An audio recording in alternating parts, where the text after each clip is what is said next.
Deparei com esse post no Facebook falando sobre um bebê que recebeu um medicamento, a expressão dos pais, ou graças a Deus, um indivíduo dizendo que graças a Deus não, tecnicamente graças a Alexander Fleming, que inventou o antibiótico. Muito bem, e aí lógico, o post ele tem somente o intuito, né, de rebaixar ou criticar o criacionismo, ou Deus, e exaltar a evolução como se isso o fizesse.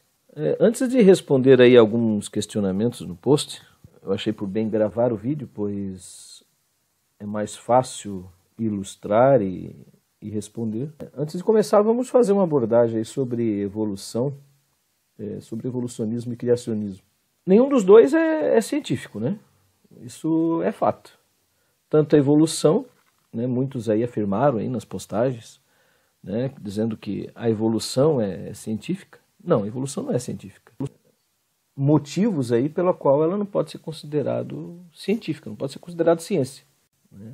Um deles é a questão que os próprios evolucionistas afirmam que os processos evolutivos, né, as etapas da evolução, elas não são perceptíveis para o ser humano, devido à sua lentidão. E aí você tem um outro problema, porque se você considerar a evolução como ciência, você vai ter um outro problema, porque você não consegue resolver a equação do tempo com relação à evolução. Precisaríamos de muito mais tempo para preencher as lacunas do processo evolutivo, tá? Do que o tempo registrado aí pelos fósseis e tudo mais. Ou seja, a Terra teria que ter, o processo evolutivo e o próprio universo teriam que ter muito mais tempo de existência para que o processo evolutivo, a evolução ocorresse, como se desenha no seu modelo. Tá? E aí um outro motivo que a gente pode citar também é porque a evolução, ela, segundo até os próprios evolucionistas, ocorreu há milhões de anos. E não tinha ninguém lá presente para registrar o fato. E esse fato hoje, ele não é registrado. Tá? Depois a gente vai falar um pouco ali sobre fósseis. Né? Os fósseis, eles, na realidade, você tem aí um grande número de buracos. Né? O próprio Darwin ficava intrigado com isso, porque ele dizia uma coisa e aí ele dizia que o problema estão nos fósseis. Não existem fósseis que comprovam o que ele falava. E aí ele dizia que o problema era do fóssil, da falta de fóssil, quando na realidade o problema já está no modelo evolucionista. E um outro motivo que a gente pode citar também é a teoria diz que todos os seres vivos são originados de seres unicelulares. E isso não pode ser comprovado cientificamente. E aqui eu abro um outro parênteses, porque até o próprio modelo evolucionista afirma que esse ser unicelular ele veio do mar, né? Animais complexos eram marinhos e aí nós descendemos desses animais, tá? Você pega aí o estudo do Dr. Edwin Emery, que faleceu em 1929, ele ficou fascinado ao comprovar que a afirmação bíblica, ao encontrar uma precisão química entre os elementos presentes no barro e no corpo humano. Né? Você vê lá que Deus fez o homem do pó da terra. E aí você encontra lá no pó da terra 16 elementos químicos diferentes. E aí você vai para o corpo humano e você encontra esses mesmos 16 elementos químicos. E o Dr. Edwin, ele fez essa afirmação destacando que havia ainda outros elementos a serem descobertos e que, apesar de seus esforços, ainda não havia conseguido identificá-los. Mas esses elementos químicos você não encontra na água, você encontra no barro. Quer dizer, você tem aí mais uma evidência. Né? Como tudo dentro da evolução e do evolucionismo e do criacionismo, você tem evidências. Você aí tem que pesar na balança. E nós temos aí o Dr. Kevin também, que décadas mais tarde, ele classificou 26 elementos químicos do solo que também estão presentes em quantidade variável na composição do corpo humano. Então, aí você já vê então, a incoerência no evolucionismo. Além da composição química, você ainda tem que acreditar que um punhado de barro, algo totalmente desordenado, durante um período de tempo, ele vai se tornar um ser humano. E aí você até contraria a segunda lei da termodinâmica, porque a tendência é ir para o caos, é ir para a desordem, é ir para o equilíbrio dos sistemas e não para a ordem, né? E aí você vai, continuando aí, você vai para 2003, você vê uma pesquisa publicada na revista Science que sugeriu que, tal como é relatado na Bíblia, a vida na Terra possivelmente tenha surgido do barro. E aí cientistas afirmaram ter conseguido reunir elementos do barro que são fundamentais no processo inicial da formação biológica. Só que eles reuniram, não se uniu sozinho. E aí, partindo para os fósseis, você tem aí, ó, né? Nós temos aí há milhões de chimpanzés hoje, né? Lógico que o ser humano já está diminuindo esse número. E nós temos aí bilhões de seres humanos. E onde estão os intermediários? Por que os intermediários não existem? Onde estão um número suficiente aí? Você tem os dois extremos, mas não tem o meio. Se houve um processo evolutivo, por que não existe esse meio? Inclusive não existe esse meio nem em fósseis. Tá? E se vocês fizerem pesquisa aí, vocês vão ver que, inclusive, houve muita fraude nesse sentido com relação aos fósseis, né? Os fósseis, eles, para tentar aí convencer a comunidade científica, houve muita adulteração de fóssil. Inclusive, achado de um dente que se transformou em um elo perdido e que depois foram ver era de um javali extinto. Mas, para deixar claro, os dois modelos, você vai encontrar evidências, né? Você não vai ter modelo científico ou considerado ciência nenhum dos dois. O que existe são evidências tanto da evolução quanto do criacionismo. A questão é que, à medida que o conhecimento vai adquirindo tamanho, né, o saber se multiplicando, está sendo visto que o modelo evolucionista não faz sentido, né? E isso que eu gostaria de deixar bem claro para vocês. Não faz sentido algum. Porque temos 95%, outros dizem 98% de semelhança com o chimpanzé. Você também tem 50% de semelhança com a banana. Tá? Se você pegar geneticamente, uma banana ela tem 50%. Podem pesquisar aí no Google aí, geneticamente o ser humano com a banana. E nós não temos semelhança alguma com a banana. Então esses 4%, 5% de diferença entre nós e o chimpanzé, ele na prática é uma diferença muito grande.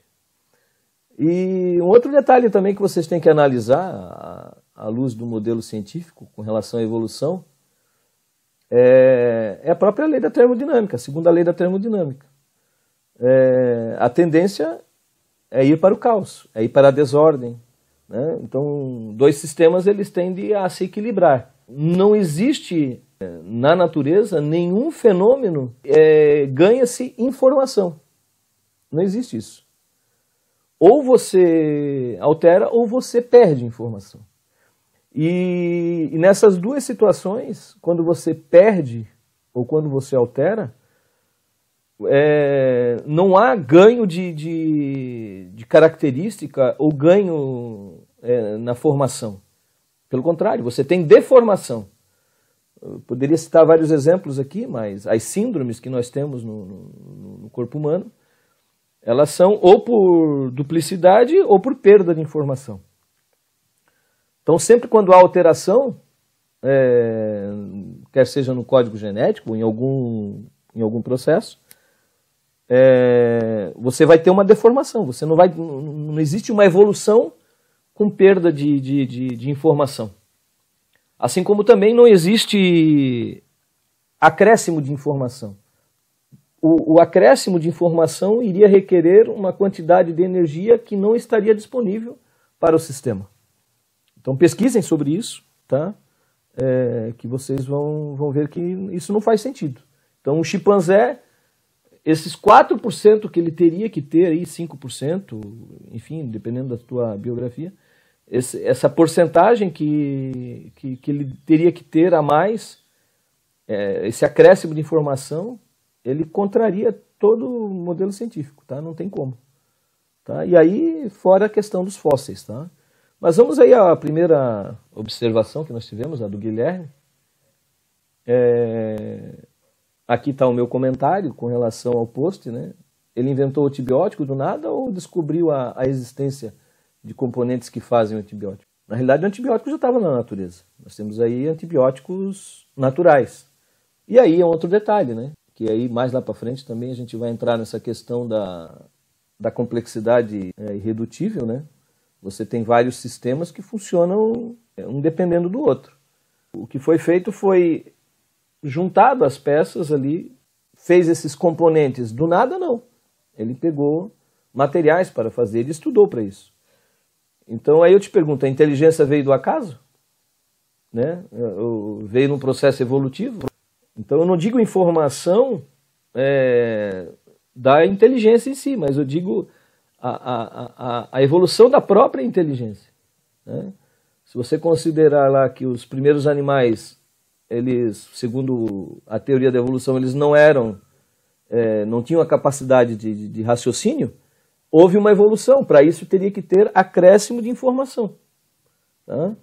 Hoje o que nós temos são os dados que são trabalhados. Mas isso, geneticamente, não há um acréscimo de informação para isso. Tá? E aí eu entro com uma pergunta. Então o macaco poderia desenvolver um antibiótico também? Né? Aí você vê aí o Ariano Suassuna, que explica muito bem essa questão. Vocês estão vendo o que é isso? É um pegador de roupa. Está vendo? Olha, eu vou dizer uma coisa.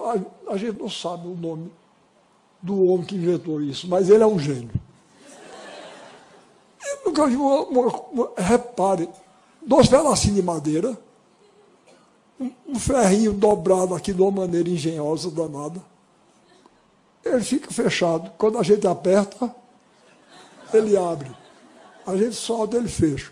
Olha, eu vou dizer uma coisa a vocês. Um macaco pode trabalhar 500 bilhões de anos que ele não faz um negócio desse. Tá certo? Não faz. Não faz, não. E aí, lógico, eu fiz isso para provocação, os ateus só conseguem provar uma coisa, campeões em escrever bobagens. Tá? Existem... Agora, vocês pegam aí as respostas que vocês colocaram, tá? Separei aqui uma resposta, que é a do Guilherme. Como você mesmo disse, a inteligência não veio por acaso, demorou anos de pesquisa, testes e comprovações para se modificar componentes para serem utilizados, coisas que se dependesse de cristãos, apenas deixariam as pessoas morrendo. Vamos pegar a primeira parte aqui. Você não entendeu com relação à inteligência veio por acaso, demorou anos de pesquisa. Eu não estou falando da inteligência da pessoa que criou, mas eu falo da capacidade de raciocínio. Tá? Você não entendeu essa parte aqui. A capacidade de raciocínio, como é que a capacidade de raciocínio evoluiu? Teria que ter acúmulo de informação, teria que ter acréscimo de informação, isso não tem como. De um ser para outro, você não tem como ter acréscimo de informação. Isso, nenhum modelo científico consegue explicar isso. Tá? E aí, isso aqui é uma outra pedra na evolução. Não estou falando da inteligência do autor da penicilina, do antibiótico, mas sim da inteligência como raciocínio do ser humano. Tá? Coisas que dependessem dos cristãos apenas deixaria as pessoas morrendo. Você está pegando aí um tremendo de um preconceito, primeiramente, né? Da atuação divina, tá? Deus só vai agir quando não tem mais condições do ser humano agir. E isso o cristão, o verdadeiro cristão, vamos colocar assim, ele sabe disso, tá? Então, eu poderia citar aí para ti aí, ó, vários cristãos e criacionistas que são pesquisadores, tá? Que não ficam ali só orando para a coisa acontecer. Tá? Então, procura aí ó, no teu computador, no Google aí, ó, esse site aí, Respostas ao Ateísmo, tá o link ali embaixo. Então você vai ter ali uma lista de quase 300 cientistas da atualidade que se declaram criacionistas, tá? Que se declaram cristãos. E, inclusive, temos até vários aí que ganharam prêmio Nobel. Um pouquinho mais para frente eu vou falar sobre um especificamente, tá? Mas se você não se contentar com essa lista, então leia esse livro aqui, ó. Você consegue informações desse livro aí na internet, do jornalista Michelson Borges, onde ele entrevista 12 cientistas, 12 pesquisadores sobre várias áreas da ciência aí, sobre ciência e religião. Porque eles acreditam, porque eles creem no criacionismo. Tá? E um que eu gosto de destacar muito é Ben Carson. Ele não ficou ajoelhado orando como você afirmou. Tá? Ele pesquisou, ele estudou, ele é o neurocirurgião aí dos mais renomados aí no planeta hoje. Inclusive, filme foi feito dele. Ele é um criacionista, adventista do sétimo dia. Então, meu amigo, antes de falar que cristão só se ajoelha e ora, tá? Analisa bem o que você falou. E aí você assassinou o português ali, né? É muito engraçado como você fala que ateu fala bobagem, mas sua publicação não falo merda nenhuma. Não entendi essa parte aqui. Apenas o óbvio. E dependendo da sua religião, sim, para vocês o macaco conseguiria fazer um antibiótico. Só precisa que um ser divino desça para a terra e fala a fórmula. Quem é que só fala bobagem mesmo? Bom, para início de conversa, aqui nessa parte aqui do macaco aqui, né? Por que o macaco não fala? Já pesquisou sobre isso? Por que somente o ser humano fala? Vai pesquisar aí ó, a evolução da fala, se ela se encaixa com o modelo evolucionista, se a fala tem como evoluir, se você tem como desenvolver a fala sem ser ensinada para ti. Você não tem como. Isso já é comprovado, tá? Pessoas adultas que não aprenderam a falar, elas não conseguem mais falar. Por quê? Elas não conseguem assimilar a fala. A fala somente existe por um processo de ensino. Você não adquire, você é ensinado a falar. Você vai ter um problema enorme aí para resolver a questão do macaco e a fala. Por que o macaco não fala e o ser humano fala? Aí o The Guardian publicou isso aqui, ó. Randy Sheckman, que é um ganhador do Prêmio Nobel, ele declarou que vai boicotar os periódicos de ciência que nós temos aí ao redor do planeta. Por quê? Porque tem perseguição, tem modismo, tem um monte de problemas aí no meio. Tá? Vai pesquisar sobre isso, vê se os criacionistas têm o mesmo espaço na mídia. Pesquisa sobre isso. Não tem. Tá? Esses periódicos aí, ó, se você se declara criacionista, esquece, eles não publicam nada. Ele está deixando de publicar vários estudos por causa disso. Por quê? Porque a mídia hoje ela é tendenciosa. Aí vocês ficam dizendo que o criacionismo não é fato porque não é ciência. A evolução também não é ciência. A única coisa que vocês ganham da gente de espaço são as mídias. Tá? Então, ninguém para ler alguma coisa que um criacionista escreve. Porque ele não tem crédito? Não. Porque nós temos aí criacionista ganhador de prêmio Nobel. Só que não tem espaço na mídia. Tá?